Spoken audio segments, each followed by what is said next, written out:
नमस्कार दोस्तों, आप देख रहे हैं ग्लोबल खबर हिंदी और आज का न्यूज पैक है बेहद धमाकेदार। पूरे दिन भर की 50 सबसे बड़ी और जरूरी खबरें एक ही वीडियो में। शुरू करने से पहले कमेंट में बताइए आप ये वीडियो किस जगह से देख रहे हैं और हां, लाइक और सब्सक्राइब कर दीजिए क्योंकि आगे की खबरें एक से बढ़कर एक हैं। दिल्ली पुलिस ने साइबर सेल की विशेष टीम ने एक चीनी नागरिक सहित 7 साइबर अपराधियों को गिरफ्तार किया। ये आरोपी देश भर में ऑनलाइन धोखाधड़ी का बड़ा रैकेट चला रहे थे। फर्जी ऐप्स और वेबसाइट से लाखों लोगों को ठगा। दिल्ली, उत्तर प्रदेश, हरियाणा, राजस्थान में शिकायतें दर्ज। पुलिस ने इलेक्ट्रॉनिक उपकरण, दस्तावेज, नकदी जब्त की। आरोपी वर्चुअल करेंसी से लेन देन कर रहे थे। पूछताछ में और खुलासे, अंतरराष्ट्रीय लिंक की आशंका।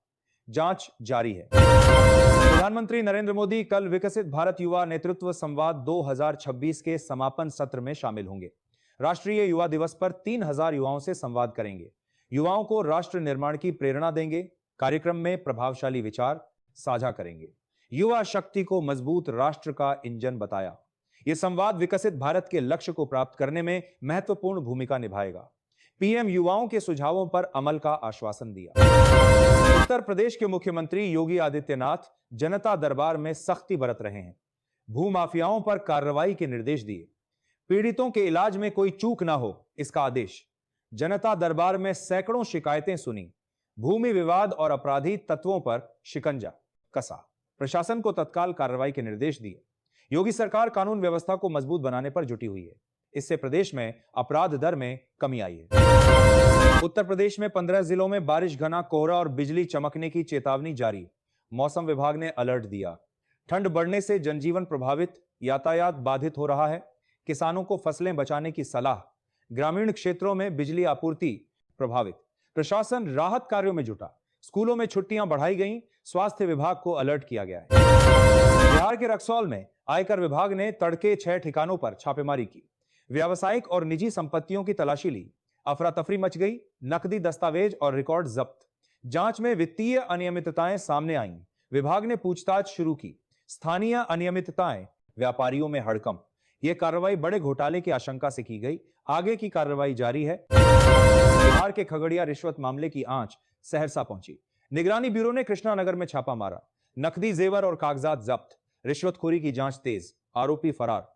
पुलिस ने घेराबंदी की। स्थानीय स्तर पर भ्रष्टाचार उजागर। विभाग ने सख्त कार्रवाई का ऐलान किया। जनता में भ्रष्टाचार विरोधी मुहिम को बल मिला। जमुई बिहार में थाना के पास स्वर्ण व्यापारी से 50 लाख की लूट। हथियारबंद बदमाशों ने नकदी छीनी। व्यापारी गंभीर घायल, बदमाश फरार। पुलिस ने छापेमारी शुरू की। सीसीटीवी फुटेज खंगाले जा रहे। इलाके में तनाव। प्रशासन ने सुरक्षा बढ़ाई। व्यापारियों को और आपको बता दें कि एक ही दौर नहीं जा रहे। भारत की जीडीपी वृद्धि दर वित्त वर्ष 2025-26 के लिए 7.4% अनुमानित। पिछले वर्ष 6.5% थी। एसबीआई रिपोर्ट में 7.5% की संभावना। नाममात्र जीडीपी 8% बढ़ेगी। विश्व बैंक ने 6.6% का अनुमान लगाया। भारत सबसे तेज बढ़ने वाली अर्थव्यवस्था। महंगाई दर 4.1% रहेगी। आर्थिक सुधारों से गति मिली। केंद्र सरकार ने पीएम किसान योजना के लिए नया किसान आईडी सिस्टम शुरू किया। नए आवेदकों के लिए अनिवार्य भूमि रिकॉर्ड, फसल जानकारी, आधार और बैंक विवरण लिंक। पारदर्शिता बढ़ेगी। मौजूदा लाभार्थी प्रभावित नहीं। वार्षिक 6,000 रुपये लाभ मिलेगा। डिजिटल प्रक्रिया से भुगतान तेज। किसानों को पोर्टल पर रजिस्ट्रेशन करना होगा। रोजगार समाचार में जनवरी 2026 की पहली सप्ताह में हजारों सरकारी नौकरियां। रेलवे आरआरबी ग्रुप डी 22,000 से अधिक पद। यूपी पुलिस कांस्टेबल 32,669 पद। एचएएसएससी कांस्टेबल 5,500 पद। बैंक ऑफ इंडिया अप्रेंटिस 400 पद। एसबीआई विशेषज्ञ अधिकारी 1,146 पद। एनएसईआरटी गैर शिक्षण 173 पद। आवेदन लिंक सक्रिय। युवाओं के लिए सुनहरा अवसर। उत्तर प्रदेश सरकार ने सरकारी स्कूलों के वार्षिक दिवस और खेल दिवस के लिए 19.80 करोड़ रुपए जारी किए। छात्रों की भागीदारी बढ़ेगी। समग्र विकास को प्रोत्साहन। जिला स्तर पर कार्यक्रम आयोजित। खेलकूद और सांस्कृतिक गतिविधियां। शिक्षा विभाग ने दिशा निर्देश जारी। स्कूल प्राचार्यों को फंड वितरण। इससे शिक्षा गुणवत्ता सुधरेगी। आईआईटी काउंसिल ने एमटेक सुधारों की योजना बनाई। स्नातकोत्तर इंजीनियरिंग नामांकन बढ़ाने पर जोर। गैप की पहचान की। देश भर के आईआईटी प्रभावित। नई पाठ्यचर्या और सुविधाएं। उद्योग की मांग अनुसार बदलाव। छात्रों को बेहतर अवसर। प्रवेश प्रक्रिया सरल। शिक्षा मंत्री ने समीक्षा बैठक बुलाई। दिल्ली एनसीआर में शीतलहर और कोहरा जारी। न्यूनतम तापमान 6 डिग्री, अधिकतम 16 डिग्री, हल्की बारिश संभव। यूपी बिहार में धुंध, दक्षिण भारत में भारी बारिश अलर्ट। अरुणाचल, तमिलनाडु, केरल, कर्नाटक प्रभावित, मछुआरों को समुद्र न उतरने की सलाह। उत्तर भारत में राहत धीमी। मानसी, उत्तर प्रदेश में महिला ऑटो चालक अनीता चौधरी की हत्या, अफेयर और विश्वासघात कारण। मुख्य आरोपी मुकेश झा मुठभेड़ में घायल। शिवम और मनोज गिरफ्तार। पति की शिकायत पर मामला दर्ज। पुलिस ने कार बरामद की। बेटवा नदी पर संदिग्ध कार मिली, इलाके में सनसनी। जांच जारी। पश्चिम बंगाल में विधानसभा चुनाव 2026 से पहले बीजेपी ने मुख्यमंत्री ममता बनर्जी पर आरोप लगाए। कोयला तस्करी छापे में हस्तक्षेप का आरोप। दस्तावेज मुख्यमंत्री के वाहन में डाले जाने की बात, राज्यपाल को शिकायत। संवैधानिक उल्लंघन का मुद्दा उठाया गया। पुलिस पर बाधा डालने का आरोप। अभिषेक बनर्जी ने केंद्र पर एजेंसियों को राजनीतिक हथियार बनाने का आरोप दोहराया। राजनीतिक हलचल तेज हो गई। आगरा, उत्तर प्रदेश में महिलाओं ने शराब ठेके पर धावा बोल दिया। बोतलें और पेटियां तोड़ी, कर्मचारी भयभीत, स्थानीय विरोध प्रदर्शन। प्रशासन ने जांच शुरू की। शराब नीति पर बहस छिड़ी। ग्रामीण क्षेत्र में नशा मुक्ति अभियान, पुलिस सुरक्षा बढ़ाई। महिलाओं ने सामाजिक सुधार की मांग की। बिहार में किसान रजिस्ट्री 10 लाख पार, एक दिन में 42% वृद्धि दर्ज। डिप्टी सीएम विजय सिन्हा ने इसे बड़ा लाभ बताया। राजस्व भूमि सुधार विभाग ने अभियान बढ़ाया। तिथि विस्तार की घोषणा। प्रधान सचिव सीके अनिल ने आंकड़े साझा किए। डिजिटल रजिस्ट्रेशन से पारदर्शिता बढ़ी। किसानों को जमीन रिकॉर्ड की सुविधा मिल रही है। अभियान सफल माना जा रहा है। विश्व हिंदी दिवस पर सोशल मीडिया पर बड़ा ट्रेंड देखा गया। हिंदी भाषा की वैश्विक महत्वता पर चर्चा हुई। Hashtag world Hindi day top trending में रहा। उपयोगकर्ताओं ने हिंदी शब्द, गीत और फिल्म क्लिप साझा किए। सांस्कृतिक महत्व पर पोस्ट। भारत सरकार ने कई कार्यक्रम आयोजित किए। प्रधानमंत्री ने संदेश जारी किया। युवा पीढ़ी बड़ी संख्या में जुड़ी। घरेलू पौधा दिवस भी ट्रेंड हुआ और सड़क सुरक्षा सप्ताह की शुरुआत पर पोस्ट बढ़ी। मुंगेर, बिहार में शादी समारोह में हर्ष फायरिंग का मामला सामने आया। छत पर गोलियां चलाने की घटना का वीडियो वायरल हो गया। पुलिस हरकत में आई। युवकों ने खुलेआम हथियार लहराए। इलाके में तनाव बढ़ा। प्राथमिकी दर्ज की गई। हथियार लाइसेंस की जांच शुरू। प्रशासन ने सख्त चेतावनी जारी की। सामाजिक जागरूकता पर जोर दिया जा रहा है ताकि आगे ऐसी घटनाओं पर रोक लग सके। केंद्र सरकार ने 54 केंद्रीय प्रायोजित और 260 केंद्रीय क्षेत्र योजनाओं का पुनर्मूल्यांकन शुरू किया। मार्च 2026 तक इनकी मंजूरी समाप्त होनी है। स्वास्थ्य, शिक्षा, महिला और बाल विकास, कृषि और इंफ्रास्ट्रक्चर समेत कई क्षेत्रों की योजनाएं इसमें शामिल। व्यय विभाग इन योजनाओं को तर्कसंगत बनाने की कोशिश में है। संसाधनों का बेहतर उपयोग लक्ष्य। विज्ञान और अनुसंधान उन्मुख योजनाओं पर विशेष जोर। राज्यों से सुझाव मांगे गए हैं ताकि आर्थिक दक्षता बढ़ सके। प्रधानमंत्री नरेंद्र मोदी ने सोमनाथ मंदिर में पूजा अर्चना की और गुजरात के विकास परियोजनाओं का जायजा लिया। इस दौरान उन्होंने युवाओं से संवाद करते हुए कहा कि युवा शक्ति राष्ट्र निर्माण का आधार है। मोदी ने अहमदाबाद मेट्रो के दूसरे चरण का शुभारंभ किया और जर्मन चांसलर से मुलाकात की, जहां द्विपक्षीय संबंधों पर चर्चा हुई। गुजरात में विकास की गति तेज करने के लिए केंद्र सरकार की कई योजनाओं को बढ़ावा दिया जा रहा है। केंद्र सरकार ने पुरानी पेंशन योजना की बहाली पर विचार किया है, जहां सरकारी कर्मचारियों को लाभ मिल सकता है। व्यय विभाग केंद्रीय योजनाओं को तर्कसंगत बनाने पर काम कर रहा है और 2026-27 के बजट में बदलाव दिख सकते हैं। हाल में पेंशन स्कीम में सुधार की चर्चा है, जिससे लाखों कर्मचारियों को फायदा होगा। सरकार ने इसे अधिक कुशल बनाने के लिए कदम उठाए हैं।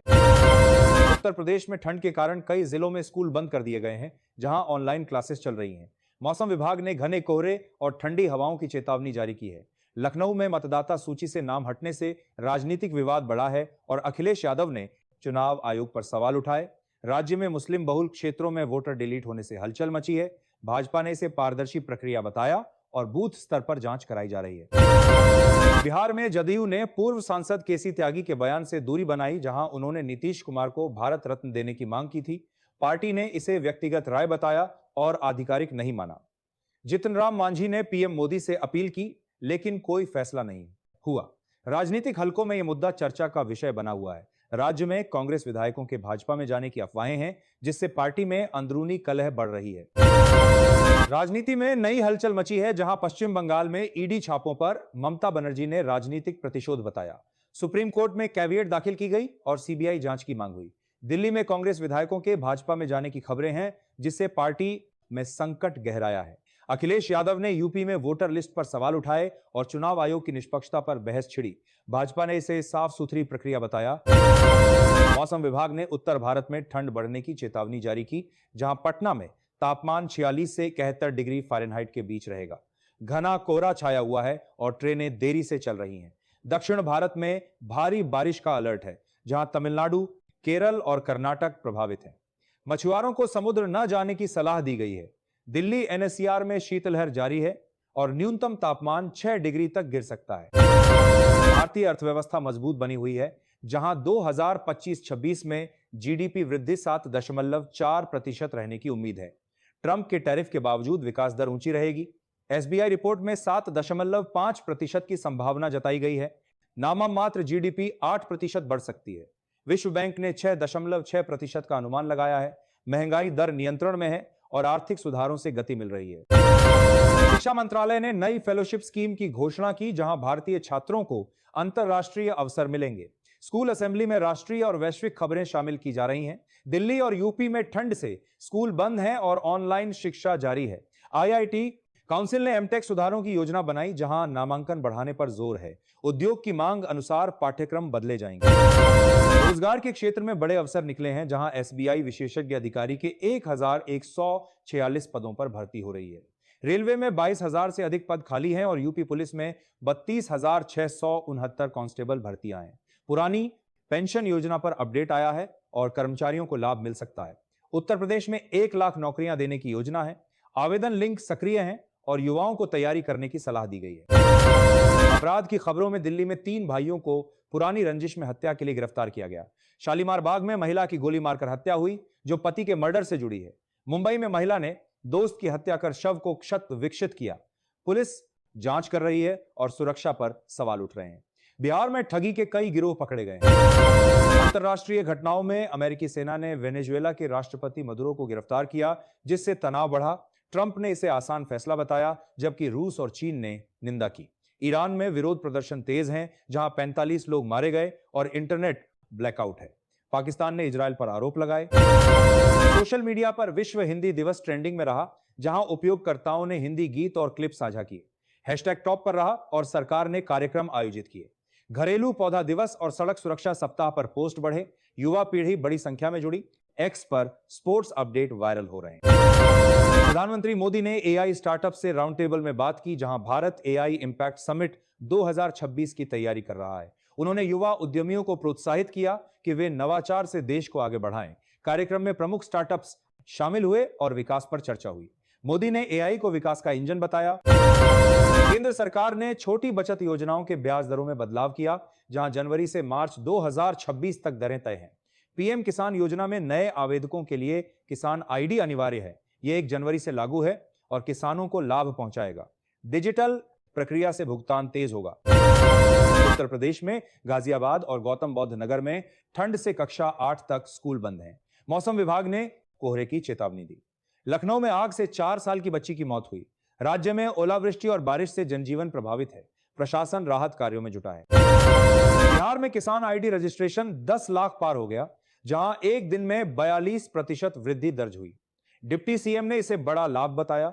विभाग ने अभियान बढ़ाया और तिथि विस्तार की घोषणा की। डिजिटल रजिस्ट्रेशन से पारदर्शिता बढ़ी। किसानों को जमीन रिकॉर्ड की सुविधा मिल रही है। मौसम अपडेट में दक्षिण भारत में भारी बारिश अलर्ट है, जहां अरुणाचल, तमिलनाडु प्रभावित है।